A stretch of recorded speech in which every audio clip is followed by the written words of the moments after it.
Hello friends. Today I thought we might read a few more Aesop's Fables.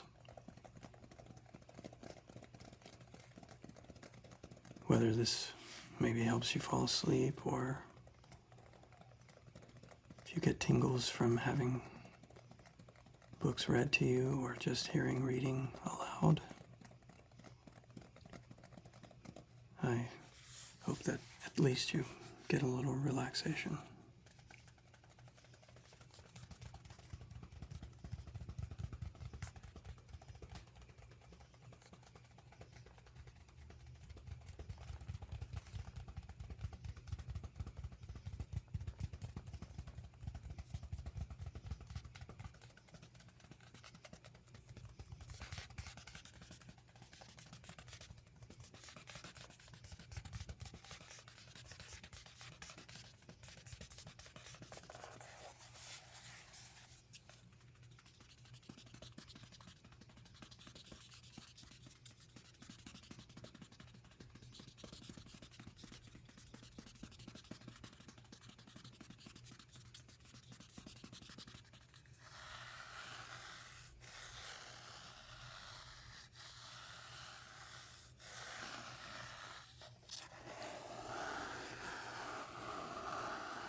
So this is the Fall River Press edition of the Fables, and it's from 2010. And I think we will just continue from where we left off last week.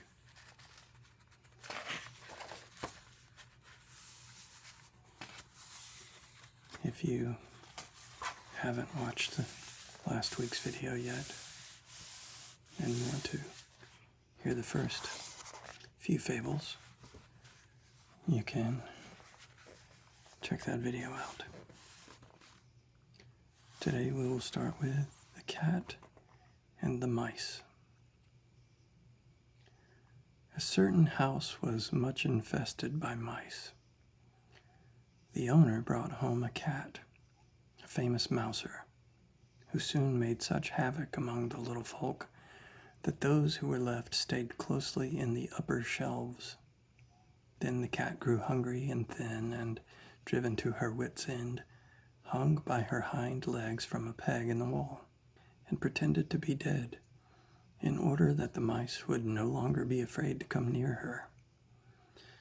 An old mouse came to the edge of the shelf, and seeing through the trick, cried out, "Ah-ha, Miss Cat! We should not come near you, even if your skin were stuffed with straw." The moral of this story is, old birds are not to be caught with chaff. The next fable is the Peacock's Complaint. The peacock complained to Juno that while everyone laughed at his voice, an insignificant creature like the nightingale had a note that delighted all listeners. Juno, angry at the unreasonableness of her favorite bird, scolded him in the following terms. "Envious bird that you are, I am sure you have no cause to complain. On your neck shine all the colors of the rainbow, and your extended tail gleams like a mass of gems. No living being has every good thing to its own share. The falcon is endowed with swiftness, the eagle strength, the parrot speech, the raven the gift of augury, and the nightingale a melodious note, while you have both sighs and beauty. Cease to complain, or the gifts you have been given will be taken away. And the moral of that story is contentment should be the source of every joy. I think that's a good one. Next up we have the two frogs. Two frogs lived in the same pool. The hot summer came and dried it up, so that they were forced to set forth in search of other water. As they went along, they chanced to find a deep well full of cool water. "Let us jump in here," cried one of the frogs. "Wait a bit," said the other. "If that should dry up, how would we get out again?" The moral of this story is easier in than out. The next one is the two crabs. "My dear," called out an old crab to her daughter one day, "why do you sidle along in that awkward manner? Why don't you go forward like other people?" "Well, mother," answered the young crab, "it seems to me that I go exactly like you do. Go first and show me how, and I will gladly follow." And the moral of this is, example is better than precept.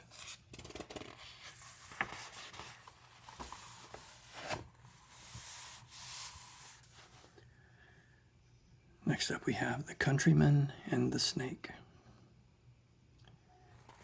A countryman, one frosty day in the depth of winter, found a snake under a hedge, almost dead with the cold. Taking pity on the poor creature, he brought it home and laid it on the hearth near the fire. Revived by the heat, it reared itself up, and with dreadful hissings flew at the wife and children of its benefactor. The countryman, hearing their cries, rushed in, and seizing a mattock, soon cut the snake into pieces. "Vile wretch," he said, "is this the reward you make for him who saved your life? Die as you deserve, but a single death is too good for you." And the moral of this is, ingratitude is a crime. Next we have the kite and the pigeons.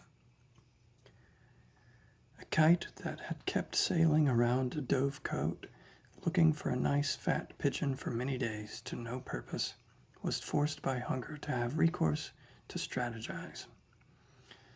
Approaching the pigeons in his gentlest manner, he tried to show them how much better their state would be if they had a king with some firmness about him, and how well his protection would shield them from the attacks of the hawk and other enemies. The pigeons, deluded by this show of reason, admitted him to the dovecote as their king. They found, however, that he thought it part of his kingly prerogative to eat one of them every day, and they soon repented of their credulity in having let him in. "Ah," they exclaimed in despair, "we deserve no better.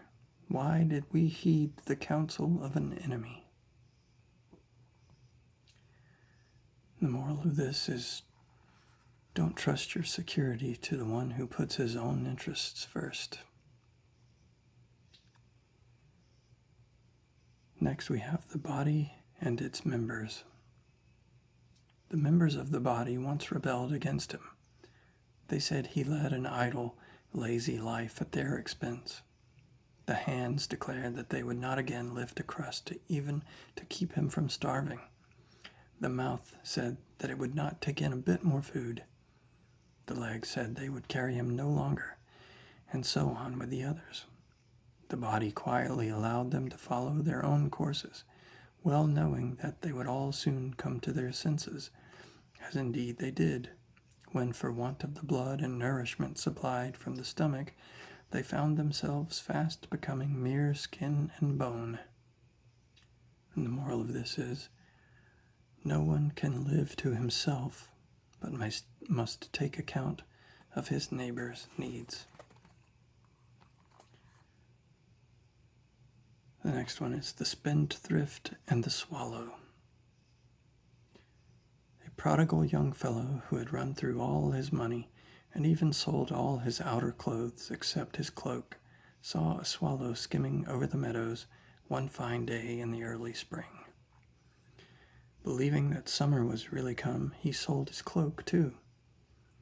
The next morning there happened to be a severe frost, and shivering and nearly frozen himself, he found the swallow lying stiff and dead upon the ground. He thereupon upbraided the poor bird as the cause of his misfortunes. "Stupid thing," said he, "had you not come before your time, I should not now be so wretched." And the moral of this one is, be ready not to believe rumors.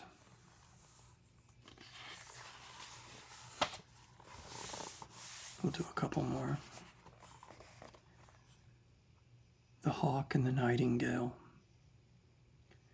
A nightingale once fell into the clutches of a hungry hawk who had been all day on the lookout for food. "Please let me go," said the nightingale. "I'm such a mite for a stomach like yours, and I sing so nicely too. Do let me go. It will be good for you to hear me." "Much good will it do for an empty stomach," replied the hawk. "And besides, a little bird that I have is more to me than a great one that is yet to be caught." And the famous moral of this story is, a bird in the hand is worth two in the bush. And finally, The Stag at the Pool. A stag, drinking at a clear pool, admired the handsome look of his spreading antlers, but was displeased at the slim and ungainly appearance of his legs. "What a glorious pair of branching horns," he said. "How gracefully they hang over my forehead, and what a fine air they give my face. But as for my spindle shanks of legs, I am heartily ashamed of them." The words were scarcely out of his mouth when he saw some huntsmen and a pack of hounds making towards him. His despised legs soon placed him at a distance from his followers, but on entering the forest, his horns got entangled at every turn, so that the dogs soon reached him and made an end of him. "Fool that I was," he gasped at his last breath. "Had it not been for these wretched horns, my legs would have saved my life." And the moral of this one is, beauty may have fair leaves, but bitter fruit.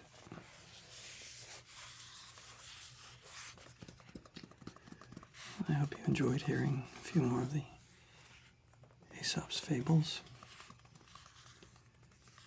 I would love to hear if you would like for me to read more of these. If you enjoy being read to, if that's something you find relaxing. I always have, and hope you find some comfort in it too. Either way, I hope this video finds you well, and maybe a little less anxious. And until next time, goodbye.